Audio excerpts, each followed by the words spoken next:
ॐ वर्णानामर्थसङ्घानां रसानां छन्दसामपि मङ्गलानां च कर्तारो वन्दे वाणी विनायको नारायणं नमस्कृत्य नरं चैव नरोत्तमं देवीं सरस्वतीं व्यासं ततो जयमुदीरयेत्।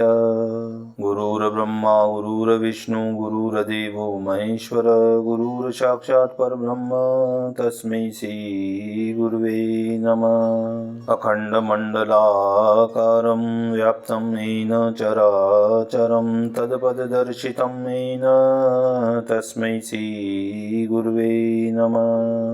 बोलिए सियावर रामचंद्र भगवान की जय, राधावर कृष्ण कन्हैया लाल भगवान की जय, उमा महेश्वर भगवान की जय, गायत्री ब्रह्मदेव भगवान की जय, सद्गुरुदेव भगवान की जय, माता पिता गुरुदेव की जय, समस्त देवी देवता गण भगवान की जय, समस्त संत गण भगवान की जय, समस्त भक्त गण भगवान की जय। ओम नमः पार्वती पतये, हर हर महादेव।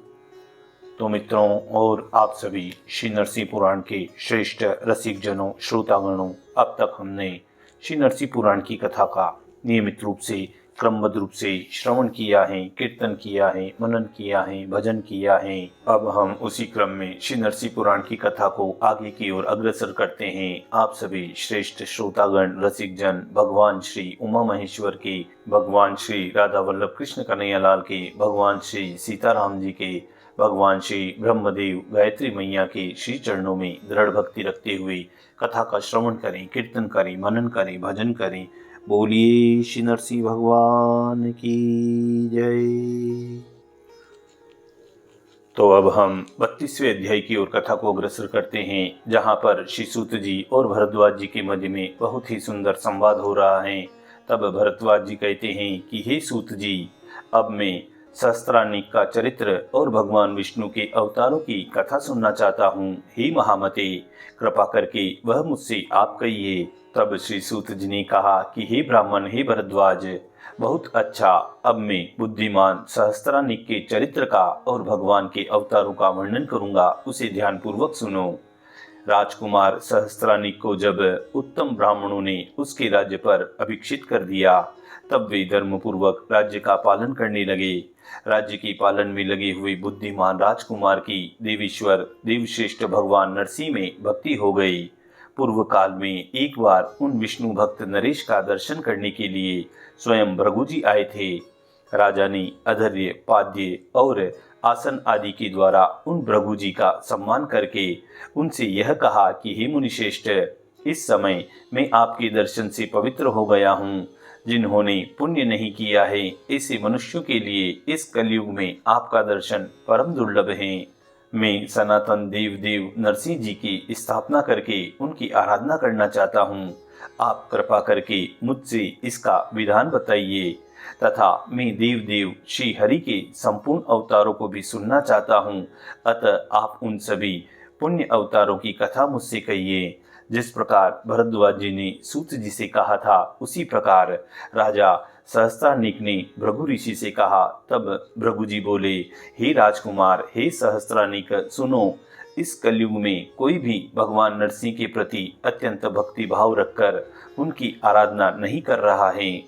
देववर भगवान नरसिंह जी में जिसकी स्वभावतः भक्ति हो जाती है, उसके सारे शत्रु नष्ट हो जाते हैं और उसे प्रत्येक कार्य में सिद्धि प्राप्त हो जाती है।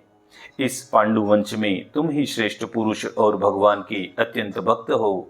अतः तुमसे मैं तुम्हारी पूछी हुई सब बातें बताऊंगा। एकाग्रचित होकर उसे सुनो।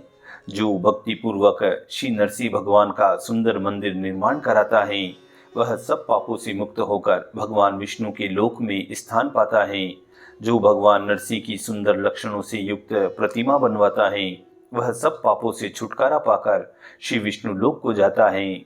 हे नरश्रेष्ठ, जो निष्काम भाव से नरसिंह देव की विधिवत प्रतिष्ठा करता है, वह दैहिक दुखों से मुक्त हो जाता है।